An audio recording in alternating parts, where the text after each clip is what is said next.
In today's Minecraft Hardcore episode, I created a raid farm. This would allow me to get some totems of undying so that I could survive anything, except the void. Before we could get to creating a raid farm, I had to do some farming of my own. After taking care of the household jobs, it was time to gather all the stuff that I would need to build a raid farm. This is a very basic farm, and I followed a tutorial on YouTube. The link is below in the description. I grabbed all the stuff I needed and then started looking for a pillager outpost. Luckily, I had spotted one on my very first day, and I roughly knew where it was. The next step after finding a pillager outpost was to create a flat area about 150 blocks away. This flat area is where the farm would be created. The reason that we wanted it flat is so that the path finding for the pillagers was easy and they would fall straight into our trap. After flattening the surface, I created a 10 by 10 hole in the ground where I ran into a problem because there was an underwater cave right below me. I had to fill that up and then continue digging down. I'm not ruining your landscape, I don't know what yet. Get out of here. You know what? Be gone. Get out. Go. With that, the main hole was complete. I added trapdoors and some fence to contain the lava in the middle of it. Little did I know that this might not go 100% to plan. Those don't burn, do they? Ah, for frick's sake. What sort of fence doesn't burn? After a quick Google search, I realized that I had to use warped or crimson wood to stop my fences from burning. Even though apparently no fence gates burn, but that's obviously not true. I cleaned up the mess the lava had made, headed back to the village and started trading with the villagers for some more emeralds, because I wanted a fully maxed out shovel, or at least a decent shovel. I also threw on my last netherite ingots to make sure that this shovel was complete. I had to enter the nether to get the desired wood that I would need for my gates. For those of you who don't know,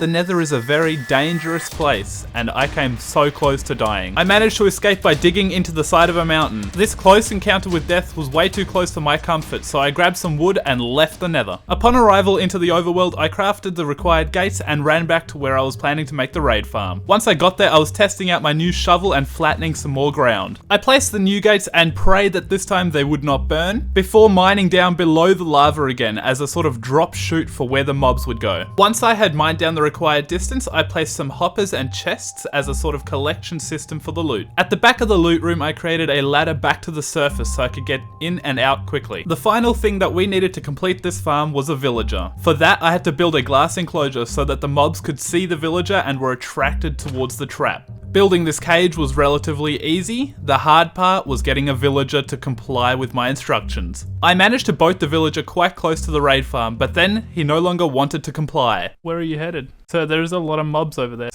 Sir, where are you going? It looked like the villager was trying to run back to the village, so I trapped him on a nearby hill and began working on a new plan. I began construction on a bridge from the raid farm all the way to the mountain where the villager was. This would allow me to boat across with the villager so that I could finally start the raid farm. Wait, what? How did you? You could totally go into this very nice boat over here. Oh, thank God for that. I managed to bring the villager all the way over in the boat and then close the villager into his new box. I mean, living space. I mean, luxury accommodation. In order to start a raid, you have to kill one of these guys. So I went to the pillager tower to try and find a raid captain. This turned out to be a lot more difficult than I originally thought it would be. I ran up and down the tower looking for a raid captain, killing the pillagers, and still nothing. I even blew their horn several times.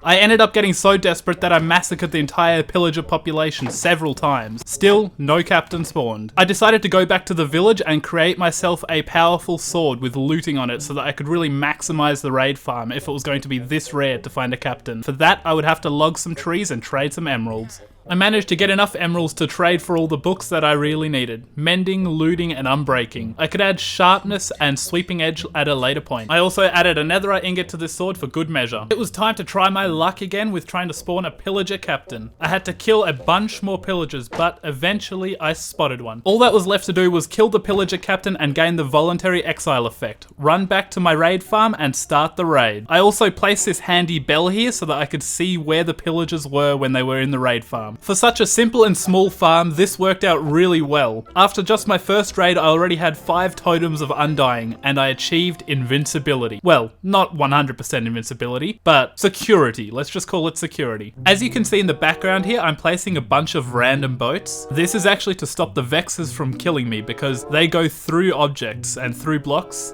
except boats. For some reason, they don't go through boats. I did a few more raids until my chest of loot was completely full with a bunch of totems of undying, emeralds and crossbows. I had so many emeralds that I went back to the village and traded for a bunch of enchantment books. I was finally able to upgrade my sword and my axe. I used my final netherite ingot on the axe, so in the next episode I'll definitely have to mine some more. And just like that, we hit day 50 in my hardcore world. If you want to experience the rest of the journey, make sure to subscribe and turn on the notifications.